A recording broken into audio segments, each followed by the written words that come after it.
My name is Edward Lai. I am a senior at Arizona State University, and I'm recording this for the debate topic for POS 160. The question of which today is regarding whether or not the U.S. should or should not stay in the Middle East.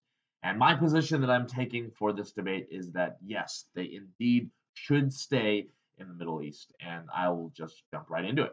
So, the United States got involved, right, with the Middle East basically in a more large capacity since post World War II. Now, the reasons for it and the reasons for them continuing to be there have ranged from stopping Iranian, nuclear missile testing, all the way to overthrowing shahs and getting involved in the Iraq War for all sorts of reasons. But the point is that they have caused and have created such an influence in the Middle East, or the United States has created such an influence in the Middle East to this point that it is no longer plausible for them to leave. And and so whether or not they were justified, right, in doing such things in the past is not of issue today. It's whether or not they should stay. And the reason why I think they should stay comes from a very cliche, very I guess historical statement. With great power comes great responsibility. Now, I think Spider-Man from Captain America: Civil War, Marvel movie, says it best. He says, "When you can do the things that I can, but you don't, and then the bad things happen, they happen because of you." Now, if the United States were to pull out at this very moment, they leave an enormous power vacuum that had created multiple instances of chaos in the past, but even greater now because of the rise of ISIS and ISIL. So one of the reasons, my point number one, I guess, point number one is that they have to stay in order to eliminate the problem that they have already caused. And one of the reasons, right, that ISIS and ISIL was originated was because they created a power vacuum originally and allowed for terrorist groups to arise because of the lack of control and the amount of influence, money, resources, weapons, etc., that the United States and the Soviet Union had put in originally in the area, allowed those forces to garner control of the general vicinity. And because of that, they have become a destructive force. With that, then, because of the rise of ISIS and ISIL, you have to clean up the mess that you have created. And so the United States has to stay, point number one, to eliminate those forces. And then after eliminating them, they have to resolve the issue that, was the reason why ISIS was created in the first place. So they have to be there for the liberation forces. They have to be there for stabilization. They cannot leave that militaristic vacuum that they did originally. So that's number one, to defeat ISIS, to make sure that terrorism, to implement a plan after the defeat ISIS, make sure that terrorism or terrorism of the similar kind that ISIS was will not rise again, and that's very important. In order for them to do that, they have to remain a physical presence in the Middle East.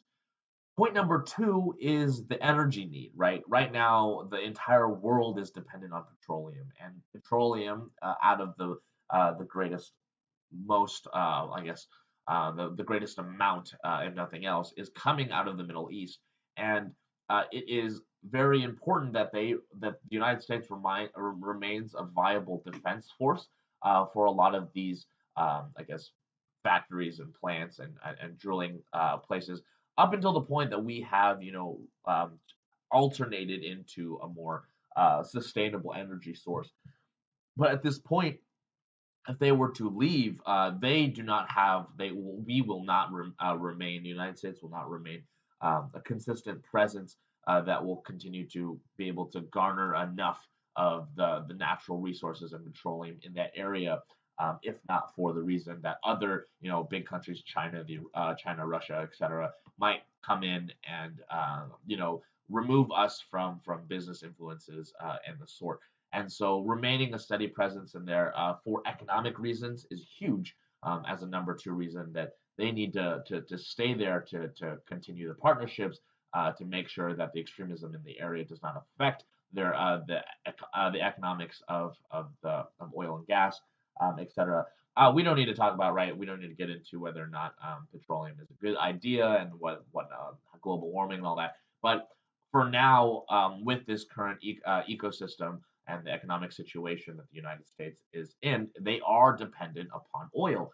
And it is very important for the United States to continue being there if they want oil to be to continue being one of our resources to continue to get them.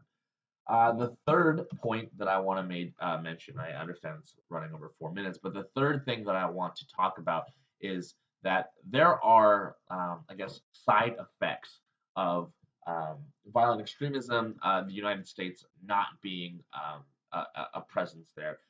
Because as you can see, one of the examples is the Syrian refugee crisis, right? Because there are so much conflict and so much non-peaceful situations going on in the Middle East. Wars arise, refugees have to flee the countries that the wars are happening in, and because there is no peace in the Middle East, there is no resolution there. People, civilians, innocent bystanders have to flee, and they start to conglomerate in other countries, Europe, United States, etc., instead of staying, where they are. And this may or may not be a good thing. We don't need to get into the immigration of this all, the immigration policies of it all. But there is a problem with drastic migrations from one country to another, from fleeing one country to another, large amounts of population from Syria or other war-torn nations going into different cultures, different economic systems, different political systems, and having to adapt is not only problematic for the people moving there, because maybe they don't want to go there outside of just being in a peaceful environment. They might be forced to be going there, so adapting to that is difficult for them. But also, it could be difficult, right? As we can see with United States immigration policies, that we have created controversy based off of the influx of refugees and stuff. So creating peace in the Middle East, whether it's through force, whether it's through soft power, whatever it has to be, is necessary, and the United States needs to remain a presence in order to maintain that peace, or not maintain, but like get there in the end. So those are my three reasons for why the United States needs to remain in the Middle